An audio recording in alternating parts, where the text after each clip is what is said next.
আসসালামু আলাইকুম। আশা করি আপনারা সবাই ভালো আছেন, আমিও ভালো আছি আলহামদুলিল্লাহ। আমি শেখ সিরাজুল ইসলাম নূর মিডিয়ার থেকে এসেছি।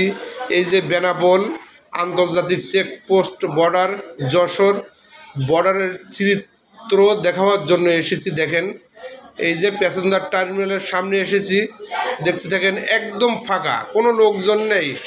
রিটেন ক্লিন অর্ডার, পরিষ্কার পানি পান করে এমন একটা অবস্থা, যা বলিব তাই না।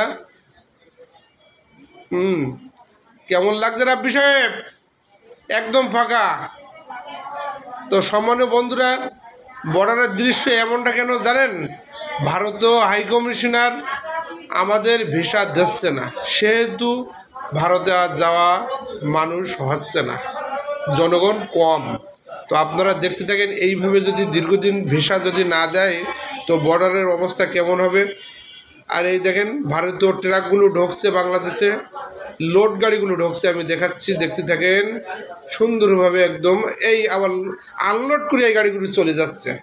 আগে দেখালাম লোড গাড়িগুলো ঢোকা গাড়িগুলো, আর আনলোড করে দিয়ে চলে যাচ্ছে ইন্ডিয়ান ড্রাইভাররা। আমি নোমাসল্যান্ডে আছি, দেখতে থাকেন। বিডিআর ভাইরা অনেক পরিশ্রম করে আমাদের ডিউটি করি, আমাদের নিয়ন্ত্রণে রাখছে এই বর্ডার।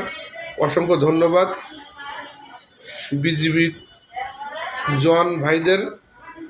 তো সম্মানীয় দর্শকবৃন্দ, আমার ভিডিওটা কেমন হলো একটু লাইক কমেন্ট শেয়ার করে সবাই জানাবেন, অন্যদের দেখার সুযোগ করে দেবেন। দেখতে দেখুন একদম ফাঁকা। তো প্যাসেঞ্জার টার্মিনাল একদম ফাঁকা, কোনো লোক নেই, সাদা, খালি রৌদ্র আর রৌদ্র। এইভাবে দীর্ঘদিন ভিসা না দিলে অবস্থা আরও ফাঁকা হয়ে যাবে। তো সম্মানীয় দর্শকবৃন্দ, ভিডিওটা কেমন হলো একটু লাইক কমেন্ট শেয়ার করে আপনারা জানাবেন, অন্যদের দেখার সুযোগ করে দেবেন। তো আমি আপনাদের মঙ্গল কামনা করি। আগামীতে আবার কোথাও দেখা হবে, ততক্ষণ আপনারা সবাই ভালো থাকেন। আল্লাহ হাফেজ। আসসালামু আলাইকুম ওয়া রাহমাতুল্লাহি ওয়া বারাকাতুহু।